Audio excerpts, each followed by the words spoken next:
मेरो है, गोपाल मेरो है, गोविंद मेरो है, गोपाल मेरो है, गोपा के बिहारी नंदलाल मेरो है, वो माँ के बिहारी नंदलाल मेरो है, गोविंद मेरो है, गोपाल मेरो है, वो यशोदा का जायो नंदलाल मेरो है, वो यशोदा का जायो नंदलाल मेरो है, गोविंद मेरो है, गोपाल मेरो है।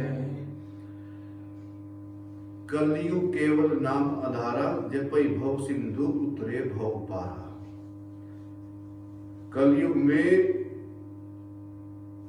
बताया है कि जितना व्यक्ति भगवान के नाम का जप करता है, सुमिरन करता है, कीर्तन करता है, उतना ही वो हर क्षेत्र में सफल हो जाएगा। एक दिन एक बच्चे ने क्वेश्चन किया कि गुरुजी, जो भगवान का भजन करता है, सेवा करता है और जो कुछ नहीं करता, क्या भगवान उसका नहीं है?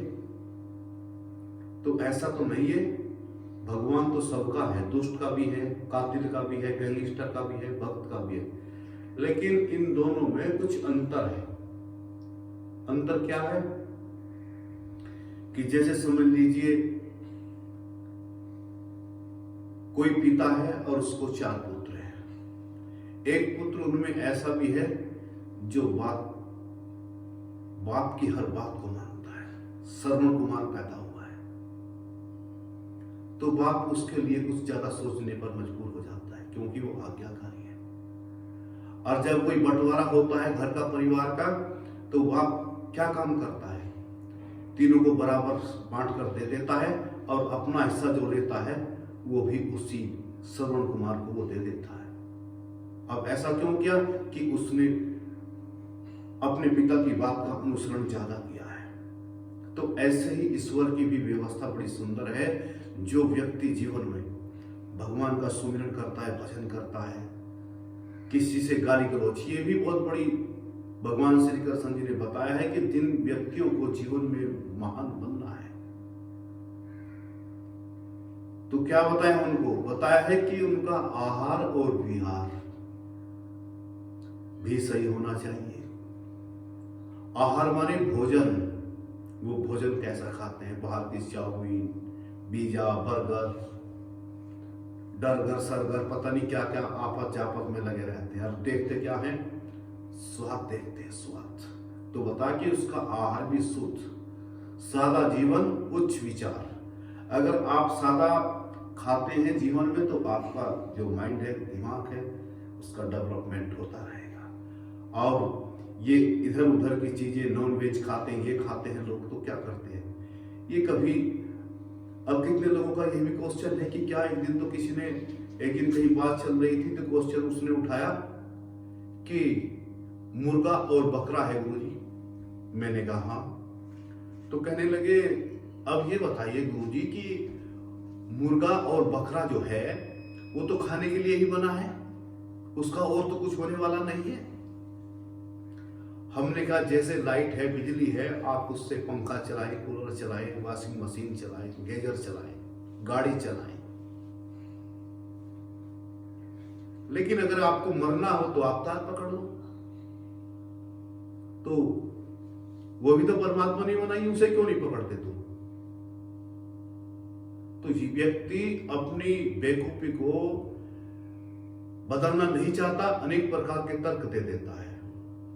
कहते हैं कि जिन्होंने मंजिल पर चलना प्रारंभ कर दिया, वो एक ना एक दिन अपनी मंजिल तक पहुंच ही जाएंगे, क्योंकि उन्होंने तय कर लिया है और वे चल पड़े हैं। एक गांव में हम गए तो वहां पर भी बुजुर्ग थे, उनकी उम्र 60-62 के लगभग रही होगी। देखो, जीवन में ऐसा नहीं होता है किसी से गलती नहीं होती है, गलती हर व्यक्ति से हो जाती है।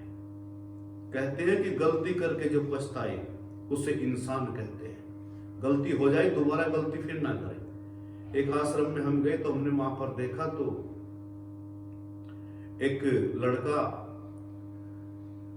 आश्रम में गुरुजी के वहां पर बहुत अच्छा चित्र बना हुआ था, मंदिर था, तो उसमें जाता, डेली कान पकड़ता और उठ बैठक लगाता।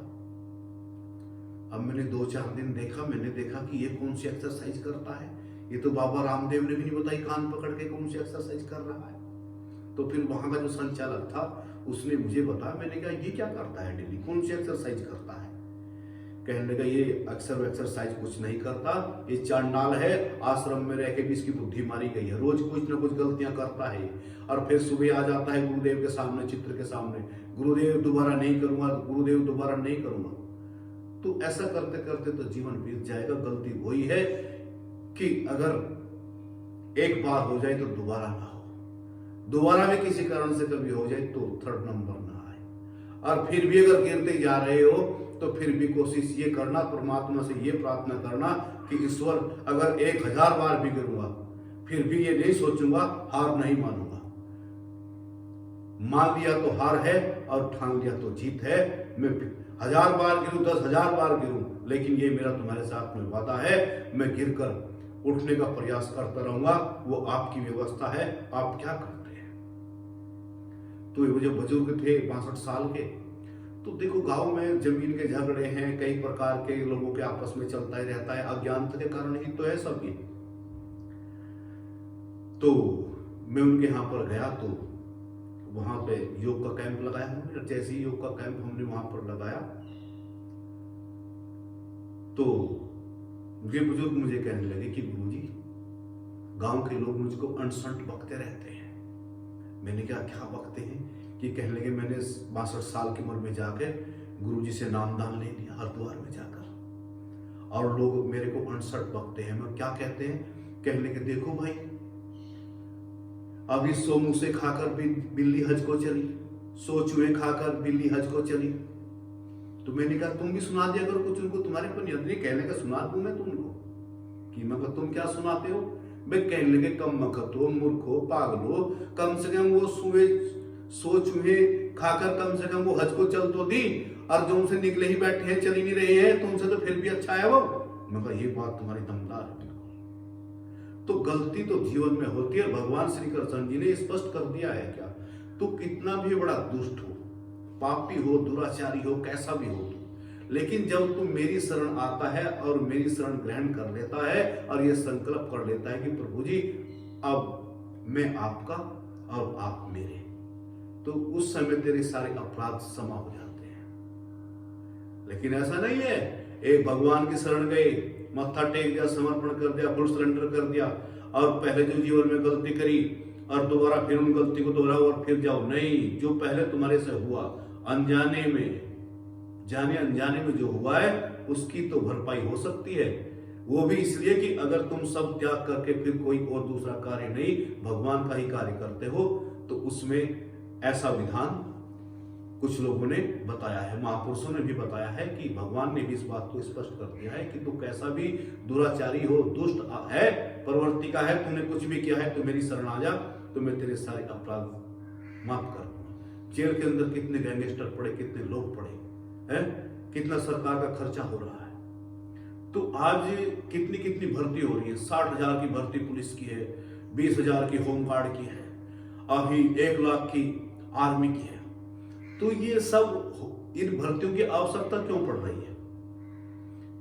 कितने कितने बम बनाए जा रहे हैं, कितनी कितनी मिसाइल बनाई जा रही है, और जिन लोगों ने बम बनाए हैं, मिसाइल बनाई है, जब किसी देश के साथ में युद्ध होता है तो उन बम वालों को, मिसाइल वालों को भी खतरा रहता है, न जाने कब दुश्मन छोड़ दे और हमारा राम नाम सत्य हो जाए। तो इनकी आवश्यकता क्यों पड़ रही है? इनकी आवश्यकता इसलिए पड़ रही है कि संसार में ज्ञान नहीं है लोगों को, इस संसार की चीजों को सत्य मान रहे हैं। अगर इन चीजों को ये समझ ले कि हक और ना हक, अगर व्यक्ति अपने हक के लिए लड़ता है तो लड़ाई नहीं होगी, ना हक के लिए लड़ता है तब लड़ाई होती है। पाकिस्तान है, भारत के लिए कुछ ना कुछ करता ही रहता है और हर बार मुंह की खाता रहता है, लेकिन फिर भी मानता नहीं है, कुछ ना कुछ उत्पात मचाता ही रहता है। अब यूएन ने पहुंच गया है, किस बात को लेकर देखिए समस्या किसकी और दुख किसको हो रहा है। पाकिस्तान लला प्राण प्रतिष्ठा अयोध्या मंदिर को लेकर अब कहां पहुंच गया है? यूएन में पहुंच गया है, पाकिस्तान पहुंचा है। पहुंचना तो चाहिए था हमारे भारत के मुसलमानों को, लेकिन पहुंच वो गया है पाकिस्तान, और जाकर कह रहा है कि ये मोदी योगी कौन आए हैं भारत में, इनको रोकिए, इन्होंने सब मस्जिदें तोड़वा दी। अब एक विचार करिए, जितनी मस्जिदें हैं, ज्ञानवापी है, अभी मथुरा में है, कौन मुसलमान वहां नमाज पढ़ने के लिए जाता है? सबने अपनी अपनी मस्जिद बनाई हुई है। एक मुसलमान ने बयान दिया था, मैं तो उससे बड़ा ही प्रभावित हुआ। उसने कहा कि ये हिंदुओं की चीजें हैं और हिंदू ही इनको मान सम्मान करते हैं, हम तो मक्का मदीने चले जाते हैं, हमारा सबसे बड़ा जो मानने योग्य कोई स्थान है वो मक्का मदीना है, तो हिंदुओं को क्यों आप परेशान करते हैं? ये मंदिर बनाएंगे, भारत का नाम होगा। अब कितने लोग कहते हैं क्या कि राम मंदिर बना है, राम मंदिर में कितना पैसा सरकार ने खर्च कर दिया। गलत बात, सरकार का इसमें कोई पैसा खर्च नहीं हुआ, जहां तक हमें पता लगा है। सब लोगों ने दान दिया है और दान से ही सब कार्य प्रारंभ हुआ है। तो कहते हैं कि जीवन में धर्म के कार्य में भी आपको रहना चाहिए। राम मंदिर बन रहा है कहीं है, कितने लोगों ने अपनी ऐसे ऐसे भी दिल वाले लोग निकले हैं राम के भक्त, जिनके पास में 16-16 बीघे जमीन थी, उसको भी नीलाम कर दिया उन्होंने, और अपने बच्चों से और पैसे लेकर 1-1 करोड़ रुपया राम जी के चरणों में अर्पण कर दिया। अब लोग तो, बाहर के लोग तो क्या कहते हैं, जो बुद्धिहीन, वे क्या कहते हैं कि कहने लगे ये पागल हो गए हैं, इनको पता ही नहीं है क्या कर रहे हैं क्या नहीं कर रहे। अरे उन्हें पता है, उन पर कृपा श्री राम की है, तभी तो उन्होंने वो नीलाम कर दिया। उनको पता है अगर हम भी नहीं नीलाम करेंगे तो एक दिन तो मौत की शहजादी आएगी, वो भी नीलाम कराकर चली जाएगी, जमीन तो इधर ही रह जाएगी, तुम्हारे साथ जमीन नहीं जाएगी, तुम्हारे पास तो कर्म और धर्म जाएंगे जो तुमने कर दिया है। ये माया क्या है? ये माया बड़ी ठगनी है, भजन होने नहीं देती। इन संसार की चीजों को, जमीन को, प्रॉपर्टी को, बंगलों को अपना मान रहे हैं, ये सबसे बड़ा दुख का कारण तो यही है। एक महात्मा जी एक रोज किसी राजा के दरबार पे गए, और जैसे राजा के दरबार पे गए तो राजा ने उनका, महात्मा जी गए तो बड़ा रेस्पेक्ट किया, मान सम्मान किया। तो महाराज जी ने पूछ लिया महात्मा जी ने कि राजा साहब ये बताइए कि ये सब महल किसका है? कहने लगे भैया अजीब महात्मा है। अरे कहने लगे महात्मा जी इसमें पूछने की क्या बात है, ये सब मेरा ही तो है। कहने लगे नहीं आप बुरा नहीं माने, मैं तो ऐसे ही पूछ लिया आपसे कि ये किसका है। कहने लगे हाँ ये सब हमारा है। अच्छा, कहने लगे कि आपके बाबा जी कहाँ? बाबा जी भी थे आपके, दादाजी? कहने लगे जी हाँ थे। कहाँ? कहने लगे वे चले गए। कहाँ चले गए? कहने लगे चले गए भगवान के यहाँ। अच्छा, तुम्हारे पिताजी? अब वे भी पिछले साल ही गुजरे, वे भी चले गए। तो तब वे गद्दी पर थे, तब वे क्या बोलते होंगे? वे भी यही शब्द बोलते होंगे ना कि ये राजपाट गद्दी सब हमारी है, हम इसके मालिक हैं। कि कहने लगे हाँ, तो फिर जब उनकी थी तो वे साथ लेकर क्यों नहीं गए उनको? तुम्हारे दादाजी से साथ लेकर क्यों नहीं गए? तुम्हारे पिताजी लेकर क्यों नहीं गए? और आज तुम बता रहे हो कि ये मेरा है। तो महात्मा जी के चरण पकड़ लिए कि गुरुदेव आपने मेरी आंखें खोल दी, ये संसार की चीजें हैं, ये किसी की कभी हुई न कभी होंगी। बड़े बड़े धुरंधर यहाँ पर आए और अपनी लीला करके यहाँ से चले गए, ये किसी के साथ जाने वाली नहीं है, ये यहीं रह जाएगी।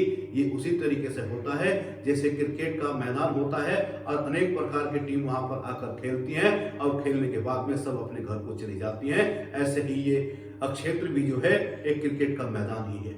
यहाँ पर खेल खेलने के लिए इंसान आता है और खेल खेलकर चला जाता है। और वो सोचने लगे, क्रिकेट वाले सोचने लगे कि ये मैदान, क्रिकेट वाले जिस मैदान से फील्ड से खेलकर आते हैं, कभी फिर उसके बारे में विचार करते हैं? वे नहीं करते। फिर उन्हें पता है कि जब जाएंगे तभी वो मैदान उनके ध्यान आता है। तो संसार में अगर व्यक्ति चाहता है क्या? कोई व्यक्ति नहीं चाहता। कोई मुझे बताओ, कोई व्यक्ति दुख के लिए कार्य करता है? कोई भी व्यक्ति दुख के लिए कार्य नहीं करता है। सब सुख चाहते हैं लेकिन फिर भी दुख मिलता है। कहा है जो तुम चाहते हो वो होता नहीं है। कौन चाहता है मैं बूढ़ा हो जाऊं? कौन चाहता है मेरे बाल सफेद हो जाए? कौन चाहता है मेरे गाल अंदर घुस जाए? कौन चाहता है मेरी आंखों की रोशनी चली जाए? कोई नहीं चाहता, लेकिन फिर भी हो रहा है। क्यों? जो तुम चाहते हो वो होता नहीं है, और जो होता है वो तुमको भाता नहीं है, तुम्हें अच्छा नहीं लगता, और जो तुम्हें अच्छा लगता है वो टिकता नहीं है। शादी ब्याह हो रही है, आप डिस्को में जा रहे, रसगुल्ले मार रहे, रसमलाई मार रहे, कूद रहे और सोचने लगे रोज रोज ऐसा हो जाए, वो तुम्हें अच्छा लगता है, तो ऐसा भी नहीं होगा। भगवान ने कहा है बड़ा सुंदर कि जो मैं चाहता हूं, जब तू वो करने लगेगा ना, तो फिर वही होगा जो तू चाहेगा। और जब तक हम भगवान के विरुद्ध, शास्त्र के विरुद्ध कार्य करते रहते हैं, तब तक भगवान से हम दूर रहते हैं। अब आज इतने लोग देख रहे हैं, अभी प्रेमानंद महाराज जी और बागेश्वर धाम बाबा और अनेक प्रकार के किस किस के तुम्हें नाम गिनाऊं मैं, वे इतने पॉपुलर हुए, प्रधानमंत्री क्या, मंत्री क्या है, अभी डीएम क्या, एसपी क्या है, जा जाकर मत्था टेक रहे हैं। क्यों टेक रहे भाई? उनके पास में तो बड़ी पावर है। महात्माओं के पास में तो कोई सिक्योरिटी भी नहीं है, उनके पास में तो बड़ी पावर है, फिर भी मत्था क्यों टेकते हैं? सारा सिस्टम मन का है। जिसने अपने मन को कंट्रोल कर लिया, अपने इंद्रियों को वश में कर लिया, वो व्यक्ति भगवान के नजदीक हो जाता है, और जो भगवान के नजदीक हो जाता है, संसार उसके निकट अपने आप पहुंच जाता है। एक महात्मा जी एक दरबार में गए, तो भरा दरबार चल रहा था राजा का, तो जैसे भी गेट पर गए तो जाकर उनका मंत्री आया और महात्मा जी को बोला, कहने लगे, महात्मा जी काम जाइए गुरु जी को, राजा साहब को प्रणाम करिए। महात्मा बोले, मैं तेरे राजा को प्रणाम करूं? अरे कहने लगे, तेरी बुद्धि मारी गई क्या? यहाँ इतने बड़े बड़े मंत्री संतरी आए बैठे, सब प्रणाम करते हैं राजा को। कहने लगे कि प्रणाम तो मैं कर दूंगा तेरे राजा को, लेकिन मेरे कुछ क्वेश्चन है, उनका उत्तर दिलवा दे। कहने का चलो, फिर कहने लगे, राजा साहब ये महात्मा आया है, आपको प्रणाम नहीं करता। राजा ने कहा, मैं क्यों नहीं प्रणाम करता? कहने लगे, प्रणाम तुम्हें एक बार नहीं, आपको 1000 बार कर दूंगा, आप राजा साहिब हैं। तो फिर कहने लगे मेरे कुछ क्वेश्चन है, आप उनका उत्तर दीजिए, मैं प्रणाम कर दूंगा आपको। ये बताइए कि कहने लगे, ये बताना है आपको कि मन आपका गुलाम है या आप मन के गुलाम हैं? बड़ा टेढ़ा क्वेश्चन है। अब राजा ने दिमाग घुमाया। आजकल का कोई कलयुगी होता झूठ बोल देता, लेकिन पहले ये भी था क्या कि लोग सत्य बोलते थे। तो राजा ने दिमाग इर्द गिर्द घुमाकर बोला कि गुरुदेव, इसमें क्या कहने की बात है, तो सब जानते हैं आप, सब मन के ही तो गुलाम हैं, जैसे मन कहता है ऐसे ही करते हो। अब तुम्हारे मन में ये बुद्धि में बात नहीं आएगी कि मन का गुलाम होना कैसे हम समझे कि हम मन के गुलाम हैं। अब मैं तुम्हें ये भी बात खोलकर बता देता हूं कि अगर आपको इस चीज का अध्ययन करना है जीवन में कि हम मन के गुलाम कैसे हैं, जिस चीज आपको हानि पहुंचा रही है और उस कार्य करने के बाद को आपके दिमाग में, आपके हृदय में ये बात आती है कि यार ये गलत काम था, ये गलत काम मैंने किया, मुझे नहीं करना चाहिए था, और फिर दोबारा फिर उसी को कर रहे हो आप, तो समझो कि आप मन के गुलाम है। मन आपका गुलाम नहीं है। और तुम्हें पता है घोड़ा जो होता है ये मन की तरह से घोड़ा भी होता है। घोड़े के ऊपर अगर लगाम है तो आप सवारी करके घर लौट के आ सकते हैं, अगर लगाम नहीं है तो पता नहीं घोड़ा आपको कहां पलट के मार देगा। मन के मथे न चालिए, मन के मथे अनेक, भव सागर में जाए गिराए, बल्ली लगे न टेक। मन का स्वभाव क्या है? मन चाहता है क्या कि पढ़े कुछ ना करो। मन चाहता है कि मुझे कोई कुछ ना कहे, बस मुझे खाने को मिलता रहे, पीने को मिलता रहे, विस्की मिलती रहे, डिस्को मिलता रहे, और इसी में मेरा जीवन बीत जाए। तो मन का स्वभाव है। ये तुम्हारे परमात्मा ने शरीर दिया है आपको, ये कार्य करने के लिए दिया है। इससे जितना आप मेहनत परिश्रम कर सकते हो, उतना मेहनत और परिश्रम करके आप संसार का भी सुख प्राप्त कर सकते हैं और अंत में ईश्वर को भी प्राप्त कर सकते हैं। तो राजा ने कहा कि महाराज जी, इसमें पूछने क्या बात है कि सब मन के ही तो गुलाम है। तो कहने लगे कि फिर सुन लीजिए राजा साहब बात क्या, कि मन मेरा गुलाम है, मैं मन के कहीं से काम नहीं करता, मन मेरे कहीं से काम करता है, मैं जैसे कान पकड़ के उससे कराता हूं ऐसे ही करता है। अब रही बात यह कि मन को समझाएं कैसे। मन को समझाना बड़ा मुश्किल है। वो भजन गाता है तो कहता है, ये मन बड़ा चंचल है, तेरा ध्यान नहीं धरता। जितना इसे समझाए, जितना इसे समझाए, उतना ही मचल जाए। सतगुरु तेरे चरणों की। तो मन को समझाए कैसे? जैसे तुम्हारे घर में छोटा बच्चा है और आम का सीजन चल रहा है और वो कच्चा आम खाता है। अब कच्चा आम खाने से तुम्हें पता है कई प्रकार के नुकसान हो जाती है, सर्दी जुकाम हो जाता है, अभी मेमोरी कमजोर हो जाती है। आप उस बच्चे को लपड़ थप्पड़ लगाओ और कहो कि छोड़ दे इसको, बहुत बुरी चीज है, तो ऐसे नहीं छोड़ेगा उसको। उसके लिए क्या करना पड़ेगा आपको? अगर उसका चाहते कि वो कच्चा आम खाना छोड़ दे तो आपको उसको पक्का हुआ आम लाकर 2-4 बार उसके मुंह के लगाओ, होठों के लगाओ, और जब उसको उसका रस आ जाएगा, उसका मजा आ जाएगा, तो फिर क्या होगा? वो कच्चे आम को अपने आप ही छोड़ देगा। अब तुम्हारे पास में ये, तुम बैठे हो मेरे पास में, आम का सीजन हो, एक टोकरी में पके हुए आम हो और एक में कच्चे हो, तो फिर किस तरफ जाओगे? पके हुए खाओगे ना। और जब बच्चे थे तब था इतना ज्ञान, जरा जरा सी इतनी इतनी सी आम भी होती थी, खेत में जाते थे तो तोड़ लेते थे, खा लेते थे। लेकिन अभी क्या हुआ? अभी तुमको ज्ञान हो गया है कि यार कच्चे में कोई मजा नहीं है, पक्के में है। ऐसे ही इस मन को भी अगर तुम समझाओगे कि भाई इधर कुछ नहीं है, अब तू रोज रोज हमारे से गलती करवाता है, रोज रोज गुरु के सामने बैठक लगवाता है, नहीं, सारा सिस्टम बच्चों मन का है। मन के हार है और मन के जीते जीत है। अगर आपने मन को जीत लिया तो दुनिया में आप वो विश्व ख्याति पाएंगे कि लोग भी जाने के बाद तुम्हें याद करेंगे। सारा सिस्टम मन का है। और मन को भी समझाओ, क्या क्या अभी भोगने के पीछे कोई पागल हो रहा है, कोई किसी के पीछे पागल हो रहा है। आज इतनी इतनी भर्तियां हो रही है, ये हो रही है, फिर भी क्राइम कम क्यों नहीं हो रहा है? उसका कारण है क्या? कि समाज के अंदर, बच्चों के अंदर संस्कारों का अभाव है। बच्चों को अगर बचपन से अच्छी शिक्षा दी जाए तो बच्चा गलत रास्ते पे जा नहीं सकते।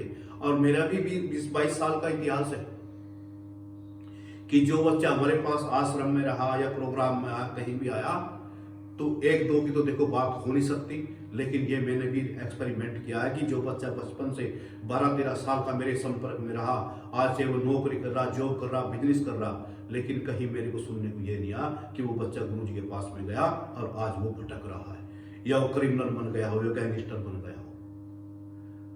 तो कहने का तात्पर्य है कि अभी जीवन में सबसे अमूल्य चीज जो है वो संस्कार है। दूसरा यह है कि जितना भी आप घर में अपने बड़ों का, अपने माँ बाप का, जितना भी उनका रिस्पेक्ट करेंगे, कहने लगे कि संसार में बताइए कि सबसे अच्छा आपके बारे में डिसीजन कौन ले सकता है, निर्णय कौन ले सकता है? तो मैं कहता हूं तुम्हारी माँ, तुम्हारा बाप और एक गुरु होता है। ये 3 व्यक्ति ऐसे हैं जीवन में कि तुम्हारे हित के लिए जो सोच सकते हैं, चौथा कोई सोच नहीं सकता है। आपको कड़वी तो बात लगेगी जरूर। मोबाइल कौन दिलाता है? बाप दिलाता है। सबसे कम फोटो किसके मिलते हैं मोबाइल में? बाप के ही मिलते हैं। क्यों? कि हम दूसरों को अहमियत दे रहे हैं। जो हमारे काम, बाप कई बार से कड़वी बात कहते तो खुद आग बबूला हो जाता है, मुझे कहा जाता है, तू समझ नहीं रहा बात को, तेरे को क्यों समझाता है, क्यों कहता है? घर में कभी मैं तुम्हें कह देना चाहता हूं, आप पढ़ने वाले बच्चे हैं, कि कभी घर में घर की स्थिति को देखकर भी कार्य करिए। कई बार से घर में ऐसा है, आपको पता है अपनी घर की स्थिति का। मेरे पास वो अर्जुन रहता था, तो इतना सिंपल बच्चा था कि मैं कई बार उसके बोल देता था कि मगा अर्जुन यार, किले घर का छोरा हो गया, मगा तू क्या अभी कपड़े पहनता है, केला लड़का टैन पहन रहे। तो बोलता था गुरु जी आप मेरा मजाक उड़ाते हैं, आपको सब पता है हमारी स्थिति का, सब जानते हैं। तो कभी उस बच्चे ने जीवन में कोई डिमांड नहीं रखी कभी जीवन में। कि कई बच्चे घर में माँ बाप को परेशान कर देते हैं, टॉर्चर करते हैं, क्या कि मेरे को ये चीज चाहिए, बिल्कुल ये नहीं मिलेगी तो मैं कर दूंगा। अभी बताया, मेरे को कहीं में बाहर गया था, कहने लगे, एक बच्चे ने एक दिन अपने बाप को कहा, कहने लगा कि मुझे आज ही 20,000 का मोबाइल चाहिए, आज ही। उसने कहा बेटे करेंगे व्यवस्था, 2-4 दिन का टाइम तो दे। कहने लगा आज ही चाहिए, तो कहने लगा जो पहला 10,000 का मोबाइल था वो वहीं टेबल पर डुब मार मार कर फोड़ दिया। तो बताइए अब ऐसे बच्चे जीवन में क्या करेंगे? नहीं, नुकहे जिसने तुम्हें पढ़ा लिखाया है उनका दिल कभी दुखाना नहीं है भाई। माँ बाप का बड़ा ऋण होता है हाँ जीवन में। उमा तो हूं मैं अनुभव अपना, हरि भजन बिना जगत सब सपना। तो अगर जीवन में हर व्यक्ति, बच्चा, बूढ़ा, माई, भाई सब सुख चाहते हैं तो सुख कहां से आएगा? बाजार से मिलेगा क्या? ये चीजें बाहर से मिलने वाली नहीं है, ये चीज तुम्हारे अंदर है।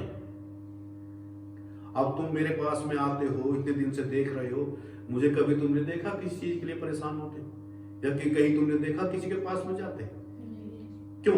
कि मेरे को गुरुदेव ने समझा दिया है, परमात्मा ने समझा दिया है कि जिन चीजों के लिए आप लड़ रहे हो, व्यर्थ की लड़ाई लड़ रहे हो। भोगों में सुख नहीं है। राजा भरत ने बहुत सुंदर कहा है कि हमने भोगों को नहीं भोगा, भोगों ने हमको भोग लिया। भोग किसे कहते हैं? जो आप यूज करते हैं जिन चीजों को, जैसे आप भोजन कर रहे हैं उसका भोग कर रहे हैं, तो भोग कब तक? भोग उपयोग दो चीजें हैं। तो उन्होंने लिखा है कि हमने भोगों को नहीं भोगा, भोगों ने हमें भोग लिया। अगर आपने भोजन लिमिट में किया तो क्या हुआ? आपने भोजन को भोग लिया। अगर आपने अनलिमिट किया तो फिर क्या हुआ? भोजन ने आपको भोग लिया, आपको बेकार कर दिया, आपका भोजन नहीं पचेगा। तो जो भी कार्य करना है, चाणक्य से किसी ने एक दिन पूछ लिया कि स्वामी जी ये बताइए क्या कि विष क्या है, जहर क्या है? कहने लगे जहर और विष क्या है? तो चाणक्य जी ने कहा कि लंबे रास्ते से बताऊं कि शॉर्टकट से बताऊं? कहने लगे गुरुदेव आज तो शॉर्टकट का ही जमाना है, शॉर्टकट से ही बताइए। कहने लगे अत्यधिक, लिमिट से ज्यादा जो भी चीज आपके पास में, वस्तु, पदार्थ, धन, दौलत जो भी है, वो सब विष का ही काम करेगी, जहर का ही काम करेगी। अगर आपने भोजन लिमिट में लिया तो क्या होगा? आपके शरीर को एनर्जी देगा, ताकत देगा। अगर आपने ज्यादा उसका यूज किया तो क्या? आपको डिमेज कर देगा, आपकी मेमोरी को कमजोर कर देगा, आपके डाइजेशन सिस्टम को अभी कमजोर करके रख देगा। और आपके पास में पैसा लिमिट में है तो ठीक रहेंगे, और लिमिट से ज्यादा हो गया तो फिर आपके अंदर अहंकार आ जाएगा, रावण बन जाएंगे फिर आप, रावण। जब मंदोदरी रावण को समझा रही थी कि कहने का समझ जाओ वे कोई साधारण व्यक्ति नहीं है, तो रावण ने बोला, कहने लगा मैं रावण हूं, रावण, मैं डरने वाला नहीं हूं, मैं रावण हूं। तो मंदोदरी ने मन में कहा कि रावण ऐसे नहीं तो समझा रही हूं, राम होता तो समझाने की आवश्यकता क्या थी जीवन में? तो कहा है कि रावण ने राम से बैर किया, अब तक भी जलाया जाता है। रावण ने राम से बैर किया, अब तक भी जलाया जाता है। कब मर गया रावण है, लेकिन अब भी हर साल उसको जलाया जाता है। क्यों? उसने कर्म ही ऐसे की है जीवन में। तो कहा है भला किसी का कर ना सको तो बुरा किसी का मत करना, और अपनी इंद्रियों को कंट्रोल करिए। और सुख, कहा है किसी ने बड़ा सुंदर, किसी व्यक्ति ने किसी महापुरुष से पूछ लिया कि आप ऐसे महापुरुष क्यों बने? एक असंग जी महाराज हैं, मैं उनके प्रवचन सुनता रहता हूं, बड़े अच्छे प्रवचन करते हैं। प्रवचन ये नहीं होता है कि किताब में पढ़ लिया लिख लिया, ये प्रवचन नहीं होता है। प्रवचन तो वो होता है जो पढ़ा लिखा नहीं जाता और फिर भी अंदर से प्रकट होता है, ये ईश्वर की व्यवस्था है। तो उन्होंने कहा कि अगर मैं घर से भागा ना होता, तुम्हारे पास आया ना होता, तो आज इतने लाख लोगों को, करोड़ों लोगों को कैसे सत्संग मिलता? तो जब व्यक्ति को आगे बढ़ना हो तो उसको त्याग करना पड़ेगा। वो सोचता है क्या कि मेरे साथ मित्रों का झमेला भी रहे और मैं कामयाब भी हो जाऊं, ये असंभव बातें हैं। बिल्कुल कहते हैं क्या कि जो रास्ते आसान होते हैं उन पर ही भीड़ मिलती है, और जो रास्ते कठिन होते हैं वे रास्ते सुनसान होते हैं, कोई कोई मिलता है उन पर। तो उसी रास्ते पर तुम्हें आगे बढ़ना है जीवन में, उसी रास्ते पर चलना है। और उस रास्ते में चलोगे तो क्या होगा? गांव का भी नाम रोशन कर दोगे, जिले का भी कर दोगे, अपने स्टेट का भी कर दोगे और भारत का भी कर दोगे। वाह, क्या गजब का बच्चा है। अब कितने ऐसे व्यक्ति हैं आज देखो समाज के अंदर, कितने ही लड़के ऐसे हैं कि आईपीएस अधिकारी हैं, शादी नहीं कर रहे।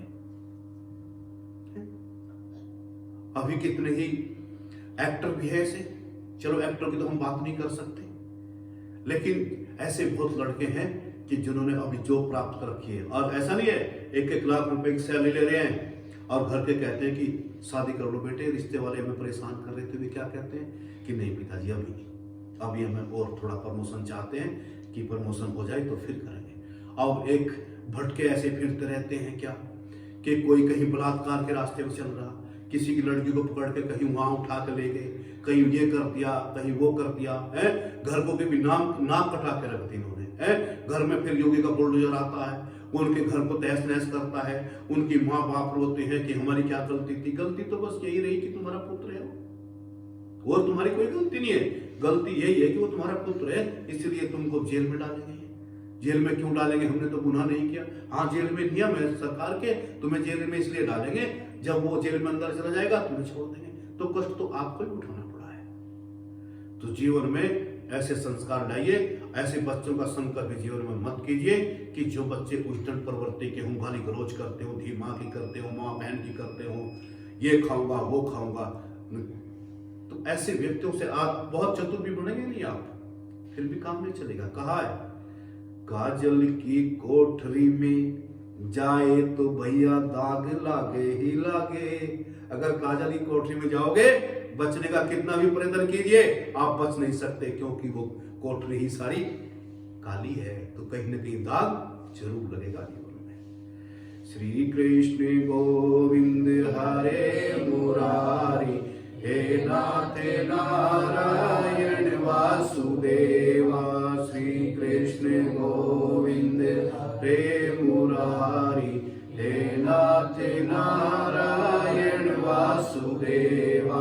श्री कृष्ण गोविंद हरे मुरारी, हे नाथ नारायण वासुदेवा। माँ बाप को अपने बच्चों को क्या देना चाहिए बताइए, कौन सी चीज देकर जानी चाहिए?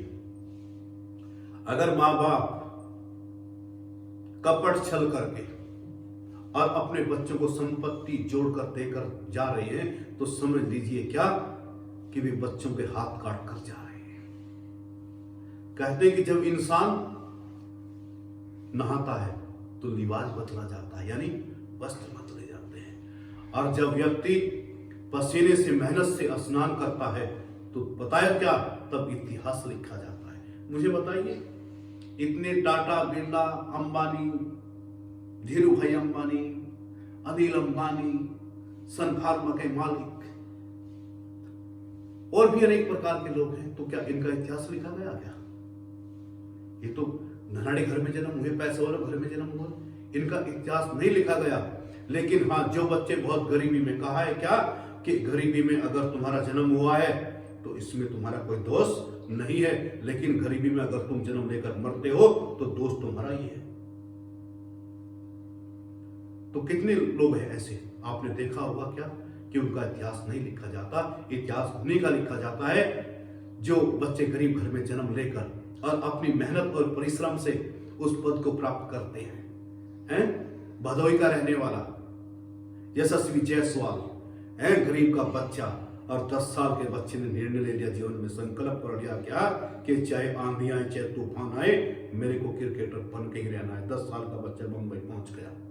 कभी उसका इतिहास उठाकर पढ़ना, उसकी जीवनी पढ़ना, कभी उस बच्चे ने 10 साल के ने कितना कितना कष्ट सहा, लोगों की मार भी खाई, बरसात में टेंटों में पानी भर गया, रात रात बैठकर गुजारी है उसने। लेकिन लोग उसको तो नहीं देखते कि उसने कष्ट कितना उठाया है, बस ये देखते ही कहने का इसका मजा आ गया। अगर किसी के जीवन की बैकग्राउंड में जाएंगे आपको तब पता लगेगा कि इसने कितने कितने पापड़ बेले। ऐसे कोई मान नहीं होता है, आज योगी जी हैं, मोदी जी हैं, ऐसे नहीं होता है। पंडितों ने 3 दिन के लिए कहा था मोदी को, वहां प्राण प्रतिष्ठा होनी थी, 3 दिन के लिए बोला था मोदी को क्या कि 3 दिन तक आपको अभी अन्न नहीं लेना है। तो मोदी ने 11 दिन तक नारियल के पानी पर रहा, मुझे बताया। और वहां के जो प्राण प्रतिष्ठा कराने वाले जो शास्त्री जी थे, उन्होंने अपने हाथ से चम्मच से ही उनको जल पिलाया। तो ऐसा नहीं है, उनके अंदर भी भगवान के प्रति बहुत बड़ी आस्था है। योगी जी हैं, उनके प्रति भी भगवान के प्रति बहुत बड़ी आस्था है। अब कहते हैं ना कोई कि कितने लोग कहते हैं क्या, अरे कहने का संत को क्या पता राजकाज चलाने का, उसे क्या पता। अरे क्या बात करता है, देख ले अभी कोई शादी करी गई होगी नहीं है। कोई लोग कहते हैं कि जिसने गृहस्थ शादी करी है उन्हें पता है राजकाज चलाने का। ऐसा कुछ नहीं होता है। संत को साम दंड भेद सारी नीति आती है, ऐसा नहीं समझना।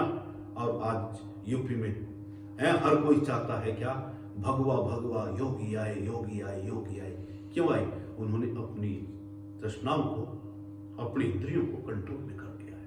अब याद में धन जोड़ जोड़ कर कपड़ छल करके चाहता है कि मैं अपने बच्चों को सुखी करके जाऊंगा, तो ये बिल्कुल बेवकूफी की बातें हैं। अगर बच्चों को कोई देना चाहते हो तो बच्चों को संस्कार दीजिए। एक सेठ था तो उसका क्या काम था, वो लेन देन का काम करता था, ब्याजू था, ब्याजू, कमीशन बाज।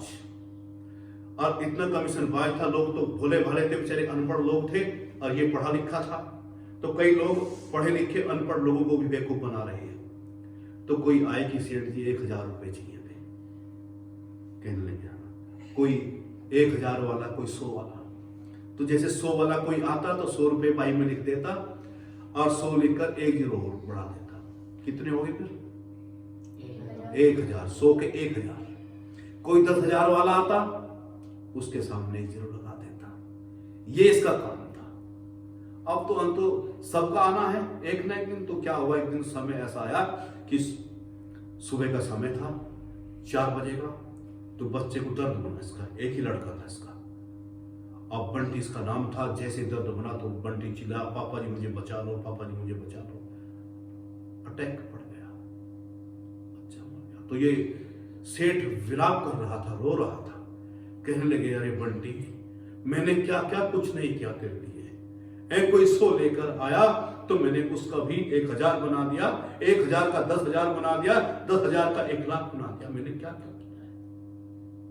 बहुत विलाप करे, लेकिन पछताई क्या होत है। चिड़िया ने जब खेत लिया तो बच्चा जब मर के यम के दूती से लेके गए तो चित्रगुप्त के यहाँ लेकर पहुंचे। जब वहां पर भी लेखा जोखा होता है। अब ये एक सहारनपुर में एडवोकेट है, वकील लड़की, तो उसने बताया कि जब मैं मर गई थी और मैं मुझे लेकर वहां पर गए तो कहने लगे एक बहुत बड़ा हॉल टाइप कमरा था, उसमें कहने लगे एक बहुत बड़ी एलसीडी लग रही थी।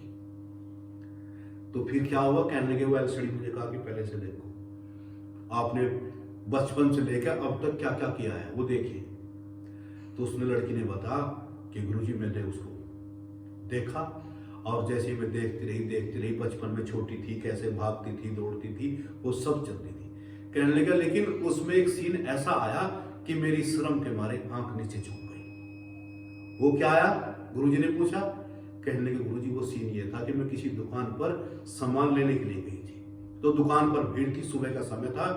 तो मैंने दुकानदार को क्या काम किया, 100 का नोट दिया और उसमें 70-75 रुपए का मुझे सामान लेना था। तो दुकानदार ने भीड़ में क्या काम किया, सामान भी दे दिया मुझे और उसको लगा कि इसने 500 का नोट दिया है, 400 प्लस मुझे रुपए भी दिए और सामान भी दिया।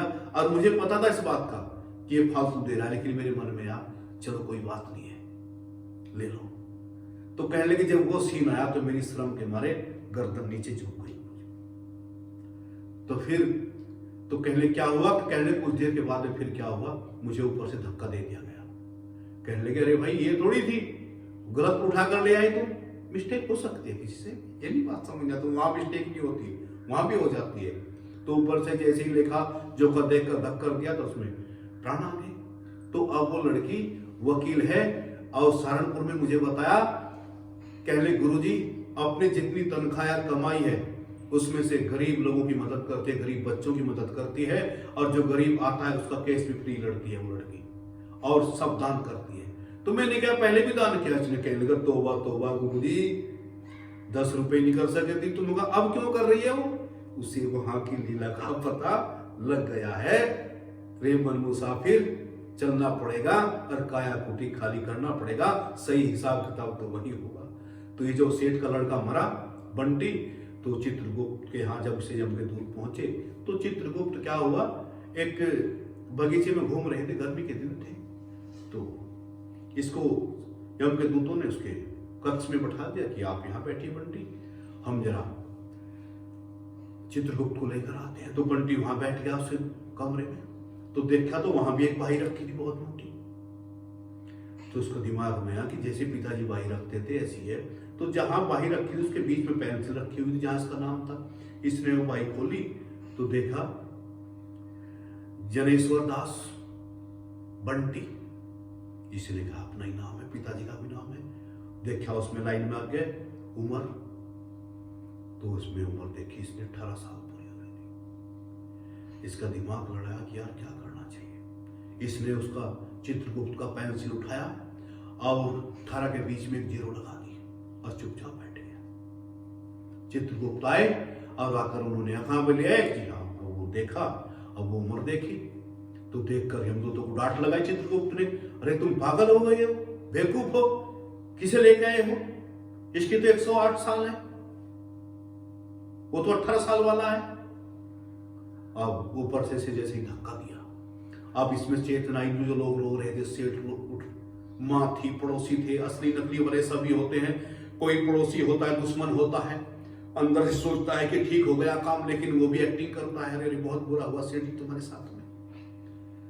तो वो जब ऊपर से नीचे उसमें चेतना आई और वो जगह और सेठ उससे लिपट गया, अरे मेरे बंटी तू कैसे वापिस आ गया, तू कैसे चला गया था। कहने लगे पापा जी चला तो मैं गया था, लेकिन बड़ी युक्ति से बच गया। कहने कौन सी युक्ति थी वो, कहने लगे आप वाली युक्ति ही काम आ गई। कहने क्या कि जैसे आप 100 के सामने अभी एक जीरो और बढ़ाकर उसको कितना कर 1000 कर देते थे, 10,000 को बढ़ाकर 1 लाख कर देते थे, तो ऐसे ही पापा जी मैं भी एक जीरो लगाकर बीच में आया हूं। कहने क्या कि उम्र तो मेरी 18 साल थी, लेकिन मुझे मौका मिल गया और मैं बीच में एक जीरो लगाकर आया हूं। अब मैं 108 साल तक जीऊंगा। तो ये तो समझाने वाली कहने वाली बात ही हो सकती है, ऐसा होगा नहीं जीवन में। जीवन में मेरा कहने का तात्पर्य यही है कि अच्छों का संग करो। अच्छों का संग करोगे, कष्ट तो होगा आपको अच्छा संग करते हुए, लेकिन बाद में फिर आपके जीवन में आनंद ही आनंद आएगा। तो बोलना पड़ेगा जय श्री राम।